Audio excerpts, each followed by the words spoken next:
Hello everybody, this is Digraj Singh Rajput. Welcome to social school. इस video में हम क्या पढ़ने वाले हैं? इस वीडियो में हम पढ़ेंगे रेजिस्टेंस टू ग्लोबलाइजेशन। ग्लोबलाइजेशन क्या है, उसका कंसेप्ट आपने समझा, आपने कॉजेस देखे, आपने उसके अलग अलग डायमेंशंस पे कंसिक्वेंसेस देखे। कंसिक्वेंसेस देखने के बाद आपने ये भी देखा पिछले वीडियो में कि इंडिया और ग्लोबलाइजेशन का क्या रिश्ता नाता है। अब हमने जब इतना सब कुछ सीख लिया तो एक चीज जो आप सभी मेरे साथ एग्री करेंगे कि ग्लोबलाइजेशन का पॉजिटिव है तो ग्लोबलाइजेशन का नेगेटिव भी है। पॉजिटिव नेगेटिव दोनों चीजें हैं ग्लोबलाइजेशन की, ये हमने सीख लिया। फाइन, अब हम आगे क्या पढ़ने वाले हैं? आगे ये पढ़ेंगे कि अब जब किसी चीज का नेगेटिव होता है तो आप क्या करते हैं, उसे रेजिस्ट करते हैं ना। तो रेजिस्टेंस टू ग्लोबलाइजेशन, इस टॉपिक में हम यही सीखने वाले हैं कि वर्ल्ड वाइड ग्लोबलाइजेशन के अगेंस्ट में क्या आर्ग्यूमेंट है, लोग कैसे रेजिस्ट कर रहे हैं। This is what we are going to study in this topic. I hope आपको टॉपिक क्लियर हो गया है। टॉपिक क्लियर है तो आगे की चीजें अपने आप समझ में जाएंगी। हेडिंग क्लियर है मतलब आगे की चीजें अपने आप इन लाइन हो जाएगी। फाइन, अब देखिए टेलीग्राम चैनल की लिंक आपको डिस्क्रिप्शन में दी है, यहां से आप टेलीग्राम चैनल ज्वाइन कर लेना। यहां पे आपको अपडेट्स मिलते रहेंगे कब कौन सा सेशन आने वाला है।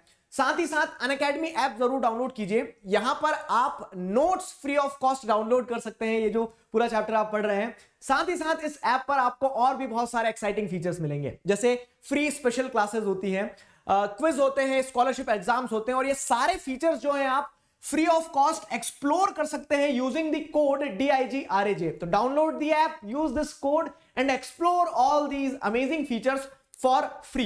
फाइन, अब देखिए, अब अगर हम आगे बढ़ते हैं तो रेजिस्टेंस टू ग्लोबलाइजेशन में क्या बताया गया है कि ग्लोबलाइजेशन इज कंटेशियस सब्जेक्ट, ठीक है, contentious subject and has invited strong criticism all over the globe. Globalization एक ऐसी चीज है ना कि जैसे हमने पढ़ा भी कि इसके फ्रूट्स जो है वो इवनली डिस्ट्रीब्यूटेड नहीं है। कुछ लोग ग्लोबलाइजेशन में मजे ले रहे हैं तो कुछ लोग जो है ग्लोबलाइजेशन कुछ लोगों के मजे ले रहा है, ठीक है। तो इस तरह से क्या है कि कंटेशियस इशू है जिसपे मतलब आप कह सकते हैं कि कोई भी बोलते ना एकदम प्रिसाइजली आप डिफाइन नहीं कर सकते कि what are the consequences of globalisation. और इसी के चलते क्या है, इसी के चलते आप जैसे देखेंगे तो there are some criticism, what are those criticism? तो critics of globalization makes following arguments। तो जो ग्लोबलाइजेशन के critics हैं वो लोग इस तरह के आर्ग्यूमेंट देते हैं। एक लेफ्टिस्ट पॉइंट ऑफ व्यू है, ठीक है, लेफ्टिस्ट क्रिटिसिज्म ऑफ ग्लोबलाइजेशन है, और एक राइटिस्ट क्रिटिसिज्म ऑफ ग्लोबलाइजेशन है। अगेन यहां पे आपको जैसे जैसे मैं टॉपिक एकदम ऐसे नोट्स बना के दे देता हूं ना, तो वो टॉपिक्स में इस तरह से नोट्स बनाने का ऑब्जेक्टिव होता है कि आपको क्वेश्चन समझ में आ पाए। अब अगर क्वेश्चन स्पेसिफिकली पिन पॉइंट करके पूछा है कि resistance to globalisation is shown through various leftist movement, ठीक है, what are the ideas behind this resistance? तो leftist movement जो है, लेफ्ट थिंकिंग के जो लोग हैं, लेफ्टिस्ट स्कॉलर, लेफ्टिस्ट और राइटिस्ट क्या है, लेफ्ट जिनका चलता है जिनका राइट चलता है, ऐसा कुछ नहीं है। मतलब ये लेफ्ट आइडियोलॉजी वाले, जैसे सोशलिस्ट कम्युनिस्ट आइडियोलॉजी में जो लोग बिलीव रखते हैं, उन लोगों का पर्सपेक्टिव क्या है, वो ग्लोबलाइजेशन को किस चश्मे से देखते हैं और रेजिस्ट करते हैं।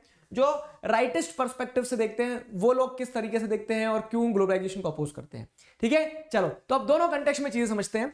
तो contemporary globalization, what is the argument given by the leftist, ठीक है। तो they say why do they resist globalization? तो they give the argument contemporary globalization represents a particular phase of global capitalism that makes the rich richer, ठीक है, and fewer and make the poor poorer।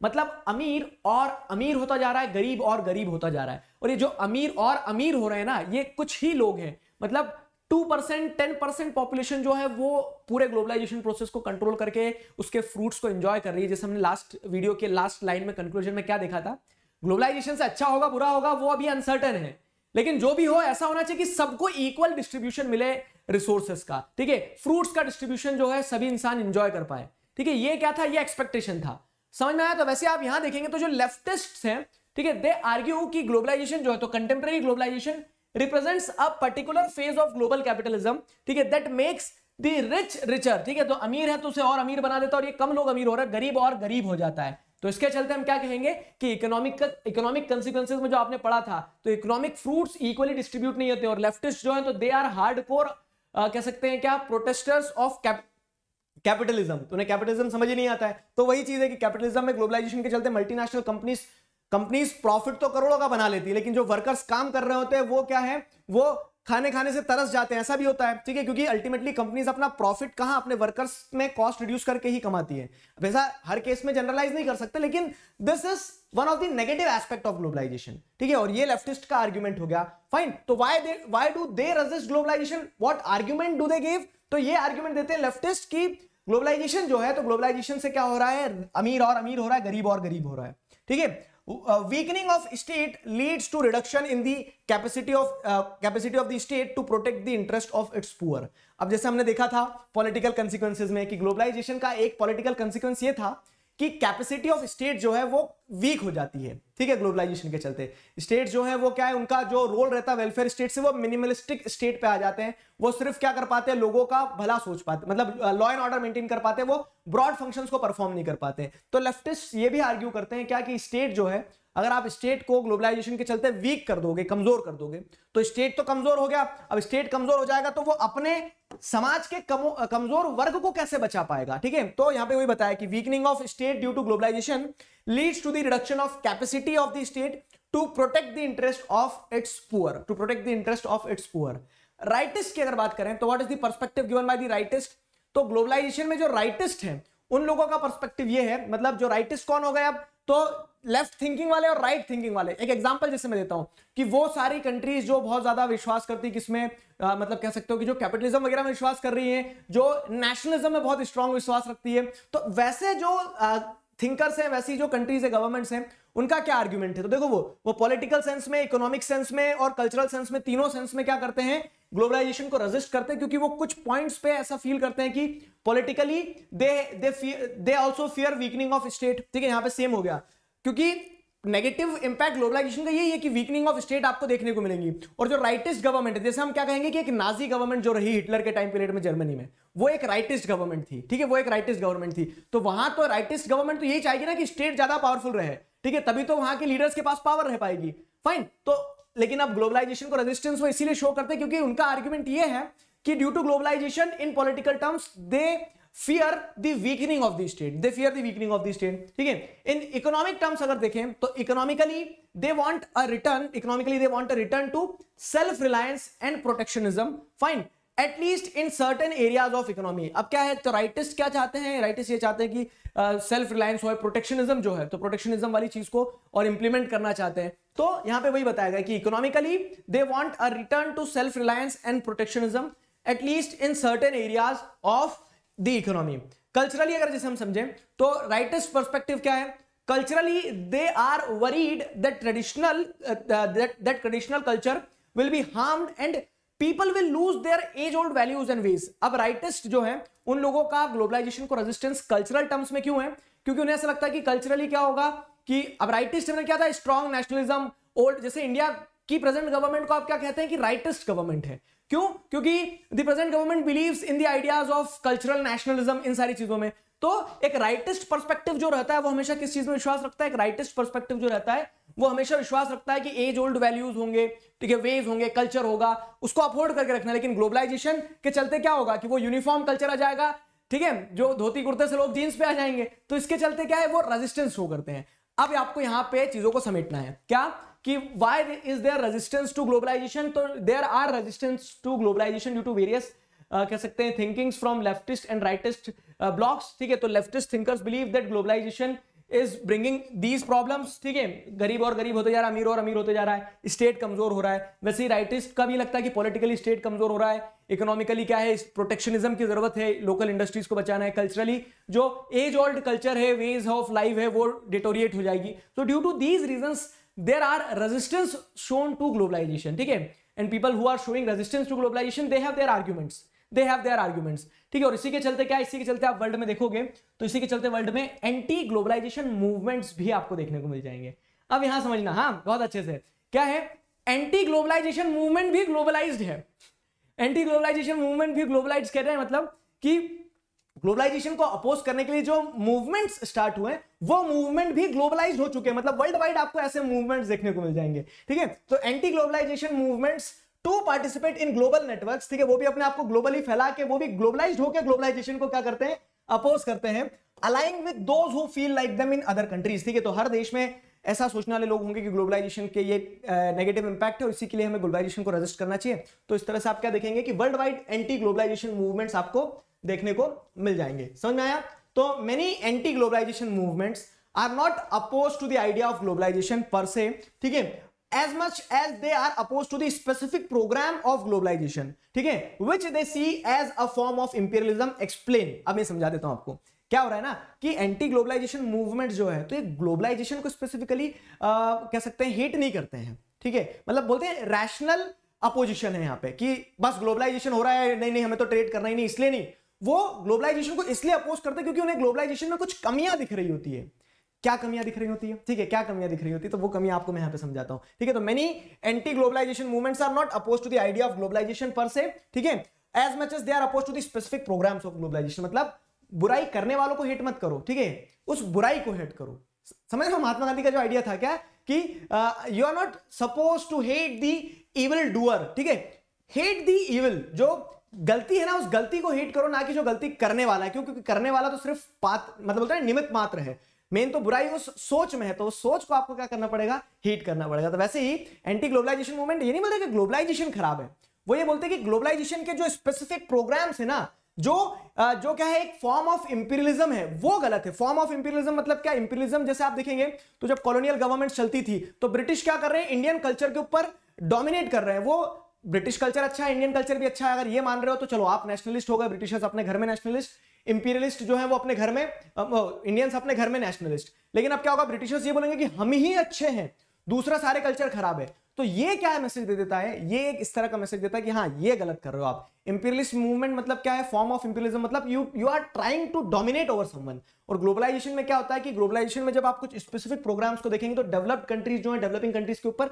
Imperial power की तरह मतलब बोलते ना ऊपर बैठने की कोशिश करती है, ठीक है, दबाने की कोशिश करती है। तो दिस इज रॉन्ग, ठीक है। और एंटी ग्लोबलाइजेशन मूवमेंट जो है तो they are not specifically as per se आप कहोगे कि वो ग्लोबलाइजेशन को ही प्रोटेस्ट कर रहे हैं, ग्लोबलाइजेशन को ही रेजिस्ट कर रहे हैं, अपोज कर रहे हैं, नहीं, वो ग्लोबलाइजेशन के स्पेसिफिक फॉर्म को अपोज करते हैं। यहां तक मेरी बात समझ में आई आपको, ठीक है, ये पॉइंट अच्छे से समझना। तो ये रेजिस्टेंस टू ग्लोबलाइजेशन हो गया। अब एंटी ग्लोबलाइजेशन मूवमेंट्स की अगर हम बात करें तो क्या क्या हुआ है, तो जैसे आप देखेंगे 1991 में, ठीक है, तो सिएटल जो है, ठीक है, सिएटल कहां पे है, तो यूएसए में एक जगह है, ये रही सिएटल, ठीक है, सिएटल पे जैसे आप देखेंगे तो यहां पे 1991 में लार्ज स्केल पे प्रोटेस्ट हुआ था, ठीक है। तो some of the anti globalization movements, some of the incidents of resistance to globalization में आप क्या लिखेंगे, पहला ये लिख देंगे 1991 में वर्ल्ड ट्रेड ऑर्गेनाइजेशन, ठीक है, मिनिस्ट्रियल मीटिंग जो होना थी WTO की, वर्ल्ड ट्रेड ऑर्गेनाइजेशन वही है, ग्लोबलाइजेशन वगैरह, international institutions facilitating globalization, fine. तो वर्ल्ड ट्रेड ऑर्गेनाइजेशन की जो मिनिस्ट्रियल मीटिंग होना थी, तो यहां पे आप क्या देखेंगे, वाइड स्प्रेड प्रोटेस्ट होता है सिएटल में, ठीक है, वाइड स्प्रेड प्रोटेस्ट देखने को मिलता है। और वो प्रोटेस्ट क्यों था कि वर्ल्ड ट्रेड ऑर्गेनाइजेशन जो है वो ग्लोबलाइजेशन को फेयर वे में नहीं करवा रही, globalization is not free and fair, ठीक है, alleging unfair trading practices by the economically powerful states. It was argued that the interest of developing world were not given sufficient importance in the evolving global economic system, and over these aspects there was a huge protest at Seattle at 1999, ठीक है, 1999 ही बोला था ना मैंने पहले भी, 1999 में huge scale पे क्या होता है, प्रोटेस्ट होता है अगेंस्ट ग्लोबलाइजेशन। तो ये एक तरह का क्या हो गया, एंटी ग्लोबलाइजेशन मूवमेंट हो गया। This is one of the example of resistance to globalization. What is the thinking behind it, तो सोच ये है कि क्यों ग्लोबलाइजेशन को रेजिस्ट किया जाए, ठीक है, क्यों रेजिस्ट किया जाए। और anti globalization movement as such globalization से दिक्कत नहीं है, ठीक है, ग्लोबलाइजेशन जैसे आप ग्लोबलाइजेशन में आप क्या है, टेक्नोलॉजिकली एडवांसमेंट हो रहा है, आप कम्युनिकेट कर पा रहे हैं, वो अच्छी चीज है। लेकिन उसका जो एक स्पेसिफिक प्रोग्राम है जहां पे जो इंपीरियल फॉर्म ऑफ ग्लोबलाइजेशन देखने को मिलता है उसे अपोज किया जाता है, ठीक है। तो anti globalization movement, it was argued that the interest of the developing world were not given sufficient importance in evolving global economic system. समझ में आया।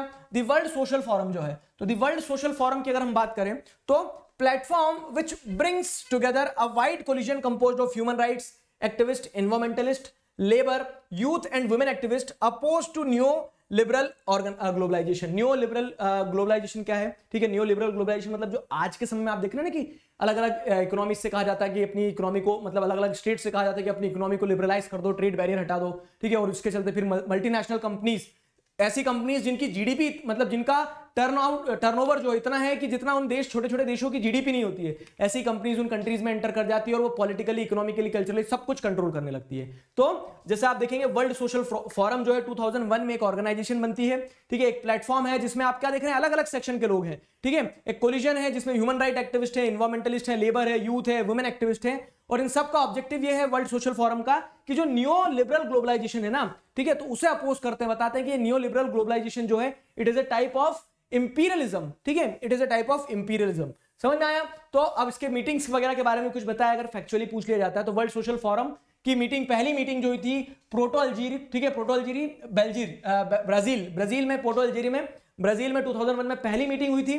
फोर्थ वर्ल्ड सोशल फोरम की जो मीटिंग होती है मुंबई 2004 इंडिया में हुई थी, इसलिए आपको ये ध्यान रख लेना है। और रीसेंट जो हुई है, लेटेस्ट जो हुई है वो 2018 में कहां हुई थी, ब्राजील में ही हुई थी, लेकिन इसके बाद में जो मीटिंग्स हुई हैं तो वो वर्चुअल हुई, जैसे 2021 में भी मीटिंग हुई है वर्ल्ड सोशल फोरम की। इनफैक्ट 2021 की और इंपॉर्टेंट थी, क्यों? क्योंकि यहां पे 20 साल कंप्लीट कर लिए वर्ल्ड सोशल फोरम ने, लेकिन ड्यू टू पैंडेमिक वो वर्चुअल मीटिंग थी। समझ में आया? तो this is about world social forum, WSF, world social forum, ठीक है। ये क्या थे, तो अब आपको ध्यान रखना है रेजिस्टेंस की अगर हम बात करें तो रेजिस्टेंस में आपने देख लिया दो एंटी कॉलोनियल मूवमेंट, एक सिएटल में जो वर्ल्ड ट्रेड ऑर्गेनाइजेशन की मिनिस्ट्रियल लेवल की मीटिंग थी, उसके वहां पे लोगों ने प्रोटेस्ट किया अबाउट अनफेयर ग्लोबलाइजेशन, और दूसरा वर्ल्ड सोशल फोरम के बारे में, उसके पीछे सोच क्या है इन एंटी ग्लोबलाइजेशन मूवमेंट के पीछे, या फिर रेजिस्टेंस क्यों शो किया जाता है, वो भी हमने इस वीडियो में पढ़ लिया। नेक्स्ट वीडियो में हम क्या पढ़ने वाले हैं, नेक्स्ट वीडियो में हम पढ़ेंगे इंडिया एंड ग्लोबलाइजेशन के बारे में, कि इंडिया में और ग्लोबलाइजेशन में, मतलब इंडिया का जो ग्लोबलाइजेशन के टुवर्ड्स रेजिस्टेंस है वो कैसा रहा, वो हम नेक्स्ट वीडियो में पढ़ेंगे, जानेंगे, समझेंगे। मैं उम्मीद करता हूं यहां तक चीज समझ में आई है। अभी के लिए stay connected, keep learning, till then signing off with this, together we can, we will. Thank you very much.